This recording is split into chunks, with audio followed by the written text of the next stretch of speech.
எளிமைக்கு என்ன மீனிங்னா விஜயகாந்த். உதவி அப்படின்றதுக்கு மீனிங் என்ன விஜயகாந்த். மரியாதைக்கு என்ன மீனிங்னா விஜயகாந்த். அதுக்கு ஒரு உதாரணம் சொல்லிட்டுருக்காங்க.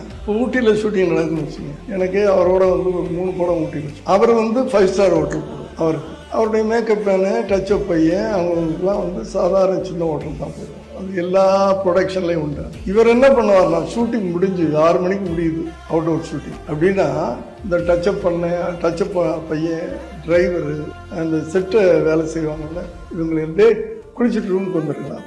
இவர் போய் குளிச்சுட்டு, நம்ம 5 ஸ்டார் ஹோட்டலில் பார்த்தீங்கன்னா பெட்டு அவ்வளோ பெருசு இருக்கும் இல்லையா, 7க்கு 6 அப்படித்தானே இருக்கும் பெட்டு. அவர் படுக்கிற பெட்டு, அதில் வந்து எல்லாரும் சுற்றி உட்காரது. இவர் பக்கத்தில் உட்காந்துருப்பான் டச்சப் பண்றவன், அதுக்கு பக்கத்தில் சோத்ராஜ் மேக்கப் மேன் உட்காந்துருப்பாரு, ராஜேந்திர காஸ்டியூமரு, லைட் மேன், இப்படி உட்கார்ந்து சீட்டாடி சரிசமா எங்க பெட்ல, அவர் படுக்கிற பெட்ல எத்தனை பேருக்கு மனசு வரும்? பெட்ரூம் அவங்க பிரைவேசிம்பாங்க, தான் பெட்ல யாரும் படுக்கூடாதுப்பாங்க இல்லையா. ஆனா அந்த பெட்ல இத்தனை பேரும் உட்கார்ந்து சீட்டாடலாம். ஒரே உதாரணம், சிம்பிள் சீட். நீங்க கேட்டதே இல்லையா சார் அவர்கிட்ட? நீங்க பார்த்து உங்களுக்கு அப்பவே நானும் அவன் கூட உட்கார்ந்து தானே சீட்டாடு, சீட்டாட கத்துக்கிட்டே தானே, விஜயகாந்த் தானே கத்துக்கிட்டேன். ஆனா நாங்களாம் சீட்டாடி தோத்துக்கிட்டே தான் இருப்போம். அதுக்கு ஒரு காரணம் சொல்லுவேன், ஒரு நாள் கூட ஜெயிச்சது கிடையாது. அதான் வேடிக்கை. அதில் என்னைக்காவது ஜெயிப்பாரு, யாராவது தூண்டி விட்டு என்ன தோத்துக்கிட்டே இருக்கிறீங்க அப்படின்னு கேட்டா அப்படின்னு அடுத்த ஆட்டம் ஜெயிப்பாரு. அப்ப ஏன் தோத்துக்கிட்டே இருக்கிறீங்கன்னு கேட்பேன். சும்மா கொடுத்தா தானம் ஆயிடாது, தோத்துக்கிட்டே இருந்து கொடுத்துக்கிட்டே பண்ணுது.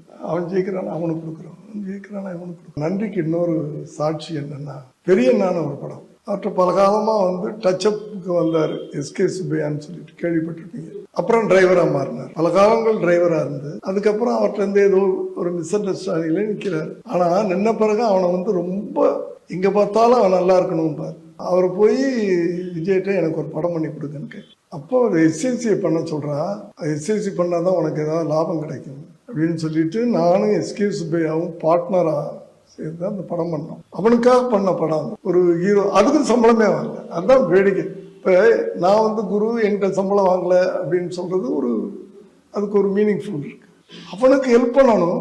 இதே மாதிரி என்ன விஜய் சார் படம் பண்ணுங்க, முடிஞ்ச உடனே என்ன பார்த்துக்கலாம், அது என்னன்னு பார்த்து முடிஞ்சு போச்சு, பெரிய வியாபாரம், இவ்வளோ லாபம் வந்துருச்சு அப்படின்னு போய் சொல்றேன். கையில் கொடுக்காதீங்க, அவனுக்கு வீடு வாங்கி கொடுத்துருங்க அப்படின்றாரு.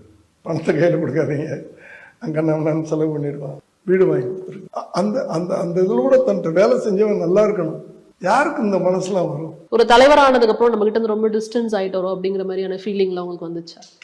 வரல. நடிகர் சங்க தலைவரானாரு, ஒரு கட்சிக்கு தலைவரானாரு. அப்போ கூட நான் உள்ள போனா எந்திரிச்சு